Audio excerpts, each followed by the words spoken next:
Hi there! Today I'm going to talk about the feet. Your feet support your whole body, so how you stand over your feet is very important. Rolling ankles are quite a common mistake in ballet. Letting your ankles roll in will affect the whole alignment of your body, starting with your knees, who will follow and roll in too. We want to lift the arch of our foot so that our ankles are lifted and our knees are in line with our toes, as you can see there.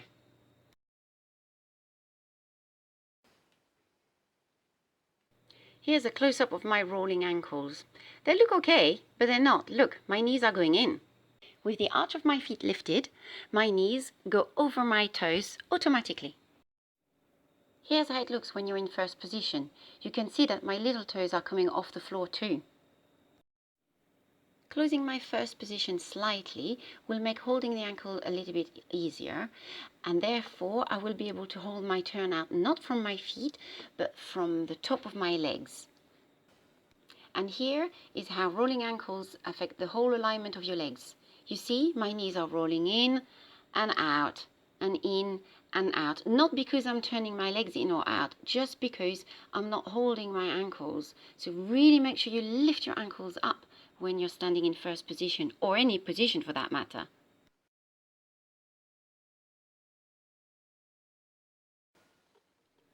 Very often, when you try to correct your ankle position, you are actually carrying the weight of your body into your heels. Your toes will come off the floor and you'll create tension in your shins. Shin injuries are very common with very tired dancers, as when we're tired we will always put the weight back into our heels. So make sure your weight is forward to avoid injuries. Rising on demi point. You can rise on your little toes. You can rise on your big toes. Definitely not.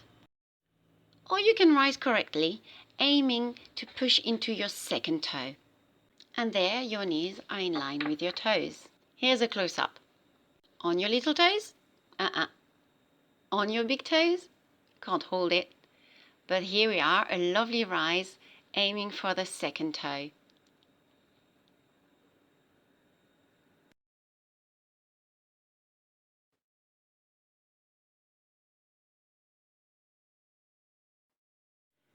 Another common mistake when rises is to grip your toes or crunch your toes.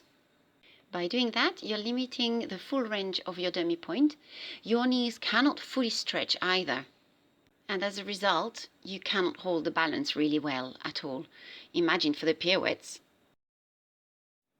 So, to have a lovely full rise, you need flat, relaxed toes. Here's my maximum rise with gripping toes. Not good. And here is with my relaxed toes, and obviously rising onto my second toe. Not my little one, not my big one.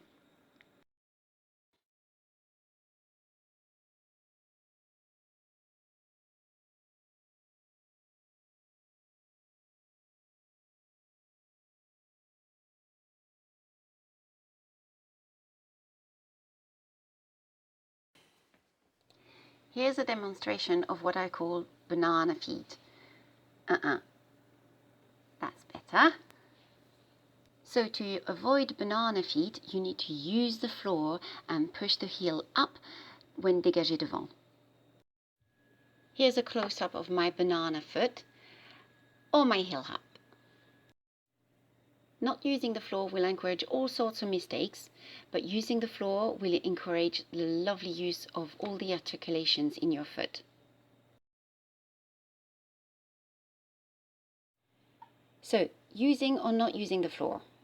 Not using the floor is obvious. You're just lifting your foot off the floor, no contact at all. In a dégagé à la seconde, you want to slide your foot on the floor, pass through a lovely demi-point with the 5 toes flat on the floor, and then extend your toes, and then come back exactly the same way. Here's to the back, with no use of the floor. A bit too obvious there. With a lovely use of the floor, starting the action with the little toe, going through demi-point. As you can see there, my demi-point is really just my big toe and maybe my second toe on the floor. Then extend my toes out, come back the same way with just my big toe and little second toe, and then back into first position. No use of the floor, and use of the floor. Little toe, big toe and second toe in demi point, then lengthen, then big toe and second toe in demi point, and then come back in first position. In second position again, no use of the floor. There it goes, 1, 2, or through demi point, 5 toes flat on the floor, lengthen those toes, 5 toes flat on the floor, and come back in first position. Devant, no use of the floor, or passing through a lovely demi point, pushing that heel forward, lengthening those toes in line with your leg, passing back through a demi point, and little toe brings your foot back into first position.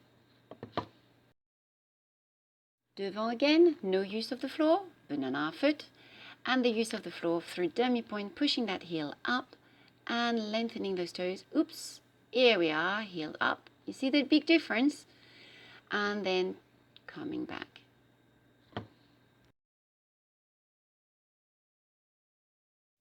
Gripping your toes will affect a poor use of the floor too. Here's a lovely point going through the demi point and lengthening the toes. And here I am gripping my toes too early instead of lengthening my toes and passing through the floor. Again, gripping the toes will encourage the wrong alignment of the leg with my banana foot or my ankle sickling. With my lengthened toes, my knees in line with my second toe. Here's a close-up. Gripping toes instead of lengthened toes. Just like with going on demi point, gripping my toes will limit the range of my ankle movement. As you can see, I cannot fully stretch my ankle if my toes are gripping. Long toes, and I can point fully my ankle. Gripping your toes when standing is also a common mistake. Someone may try to lift their ankle and grip their toes instead. So make sure that you keep your toes really well relaxed, flat on the floor whenever you're standing.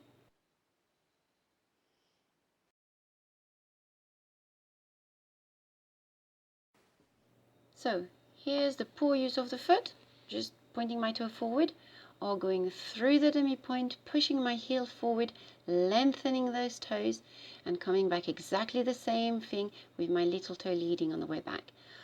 Or no use of the floor, no use of the foot, or going through the demi point, 5 toes flat on the floor, lengthening those toes, then going back through those 5 toes flat on the floor and back in first position.